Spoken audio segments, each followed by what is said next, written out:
নমস্কার বন্ধুরা, ভজরিমান্না কিচেনে তোমাদের সবাইকে স্বাগত। আজকে চিকেন কিমা কারির রেসিপি নিয়ে তোমাদের কাছে পৌঁছে গেলাম। এটা তোমরা লুচি পরোটা দিয়ে খেয়েও খুব ভালো লাগে আর খুব সহজেই এটা বানিয়ে নেওয়া যায়। আমি এটা চিকেন কিমা কিমা নিয়ে এসে পেঁয়াজ লঙ্কা টমেটো সব কিছু দিয়ে বানাচ্ছি। আমি এটায় আলু দেবো না, তোমরা ইচ্ছে করে ছোটো ছোটো করে আলু দিতে পারো। এইভাবে কিভাবে রান্নাটা করলাম চলো দেখে নিই আর কি কি উপকরণ লাগছে। দেখো, কিমা কারি করার জন্য আমি এখানে 1 কিলো কিমা করে এনেছি, চিকেন কিমা করে নিয়ে এসেছি।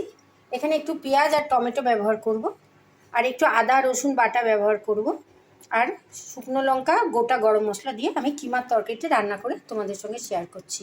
চলো রান্নাটা শুরু করে নিই। কিমা কারিটা করার জন্য আমি প্রথমে গ্যাসের উপরে একটা কড়াই বসিয়ে দিয়েছি, আর তাতে দিয়ে দিচ্ছি একটু সর্ষের তেল। মাংস জাতীয় জিনিস তো, আমি সর্ষের তেলেই রান্নাটা করব।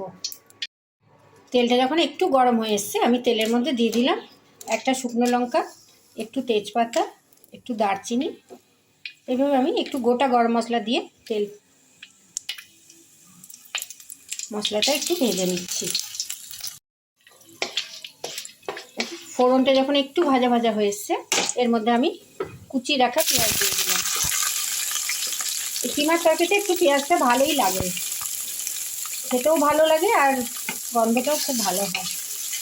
দেখো, পেঁয়াজটা দিয়ে আমি একটু ভাজা ভাজা করে নিচ্ছি।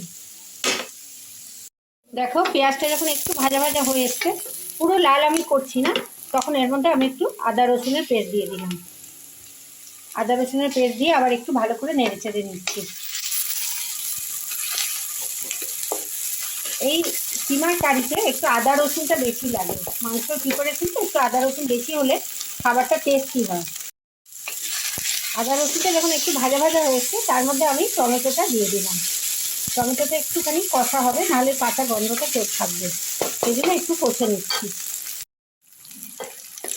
দেখো, আমার আদা রসুন পেঁয়াজ টমেটো সবটা বেশ ভাজা ভাজা হয়ে এসছে। এই পর্যায়ে আমি কিমাটা দিয়ে দিচ্ছি। কিমাটা আমি ভালো করে ধুয়ে নিয়েছিলাম, কিমাটা এর সঙ্গে এবার কষে নেব। একটু সিম আঁচে রান্নাটা হবে, কিমাটা আমি আলাদা সেদ্ধ করিনি, এই মশলার সঙ্গে করতে করতে কিমাটা সেদ্ধ হবে। আমি গ্যাসের ফ্লেমটা লো করে দিলাম। এইভাবে আমি কিছুক্ষণ ভেজে নেব। গ্যাসের ফ্লেমটা লো করে আমি এর মধ্যে একটু নুন দিয়ে দিচ্ছি আর একটু হলুদ দিয়ে দিচ্ছি, যাতে কিমাটা আস্তে আস্তে মশলার সঙ্গে ভাজা ভাজা হয়ে কষা হয়ে যায়। একদম লো ফ্লেমে আমি রান্নাটা করছি। দেখো, এটাকে আমি একটুখানি সেদ্ধ হওয়ার জন্য একটা ঢাকা দিয়ে দিচ্ছি 5 মিনিটের জন্য। আমি কিমাগুলো আর একটু ভালো করে নেড়ে দিচ্ছি, একবার ঢাকা খুলে একটু ভালো করে ওপর নিচ করে দিচ্ছি। আরও অনেকটা রান্না হবে এখনও। দেখো, নুন হলুদ দেওয়া আছে, কিমাটার থেকে একটু জল বেরোচ্ছে, কিন্তু এটা খুব ভালো করে আস্তে আস্তে কষে নিচ্ছি আমি। এই পর্যায়ে আমি এর মধ্যে আদা রসুন পেঁয়াজ তো দেওয়া ছিল, একটু জিরের গুঁড়ো দিয়ে দিলাম আর একটু ধনের গুঁড়ো দিয়ে দিলাম আর কাশ্মীরি মির্চ দিয়ে দিচ্ছি। কিমা কারিটা না একটু ঝাল ঝাল হলে খেতে খুব ভালো লাগে, তাও ঝালটা তোমরা তোমাদের স্বাদ মতো দিও। দেখো, কিমাটাকে এবার আমি আরও কিছু মশলা দিয়ে কিছুক্ষণের জন্য আবার কষতে ছেড়ে দিচ্ছি। আমি একটু ঢাকা দিয়ে দিলাম 5 মিনিটের জন্য। একবার ঢাকাটা খুলে দেখে নিই। ওয়াও, দারুণ গন্ধ এসছে একটা। মাংসের কিমা, আদা রসুন বাটা, জিরে ধনে লঙ্কা, দেখো দুর্দান্ত লোভনীয় দেখতে হয়েছে। এটাকে আমি আরেকটু নেড়ে দেবো। এখনও এটা আরও কিছুক্ষণ কষা হবে, তারপরে একটু জল বেরোবে। আমি আরেকবার ঢেকে দিচ্ছি। এইবার আমি আবার দেখে নিই। হ্যাঁ, এবার দেখো কিমাগুলো একটা থেকে আরেকটা ঝরঝরে হয়ে গেছে, ঝরঝরে হয়ে গেছে, খুব সুন্দর একটা গন্ধ বেরিয়েছে।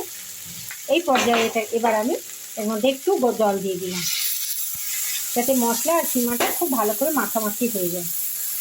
বেশি জল দেওয়ার দরকার নেই, কিমাটা কষতে কষতেই সেদ্ধ হয়ে গেছে। এইরকম কিমা দিয়ে তোমরা চাউমিন ম্যাগি বানিয়ে বাচ্চাদের দিয়েও খেতে ভালো লাগবে।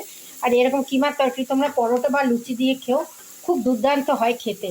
এবার আমি জলের সঙ্গে মশলাগুলোকে কষতে ছেড়ে দিলাম। এবার ঢাকা খুলে দেখে নিই। বাহ, দারুণ হয়েছে কিমা, একদম মশলার সঙ্গে কষেছে, একটু থকথকে হয়েছে। এই পর্যায়ে আমি প্রথমে একটু নুন দিয়েছিলাম, আমার একটু নুনটা কম লাগলো, আমি আরেকটু নুন দিয়ে দিলাম। দেখো, একদম ড্রাই করবো না, একটু থকথকেই থাকবে। আর এই পর্যায়ে একটুখানি চিনি দিয়ে দিচ্ছি ব্যালেন্সের জন্য। চিনিটা পুরোটাই অপশনাল, একটু মিষ্টি নুন চিনির ব্যালেন্স হয়, চিনি দিলাম। আচ্ছা, এইবার আমি একটু উঁচু উঁচু করে 1 চামচ ঘি দিয়ে দেবো। কিমা কারিতে ঘি ছাড়া টেস্টটা বাড়ে না। ঘি দিয়ে দিলাম, একটু গরম মশলা দিয়ে দিলাম। সব দিয়ে আমি, খুব দারুণ একটা গন্ধ এসছে।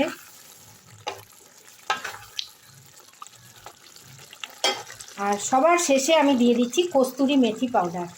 এটা দিয়েও দারুণ লাগবে খেতে। কস্তুরি মেথি মাংস, পনির এইসব খাবারে দিলে একটা অন্য মাত্রায় টেস্ট এনে দেয়। খুব সুন্দর গন্ধটা বেরিয়েছে। দেখো, দেখতেও বেশ মাখো মাখো হয়ে গেছে। আমি এর থেকে বেশি শুকাবো না, কেন এটা লুচি বা পরোটা দিয়ে খাওয়া হবে। স্ট্যান্ডিং টাইমে রাখলে এটা এমনি আরেকটু গাঢ় হয়ে যাবে। তাই আমি এই পর্যায়ে, এটা আমার রান্নাটা হয়ে গেল, রেডি টু সার্ভ। এবার আমি এটাকে, গ্যাসটাকে বন্ধ করে দিয়ে 10 মিনিট গ্যাসের ওপর কড়াইয়ের মধ্যে রেখে আমি একটা প্লেটে ঢেলে নিচ্ছি। এবার ওয়াও, দেখো কি সুন্দর দেখতে হয়েছে।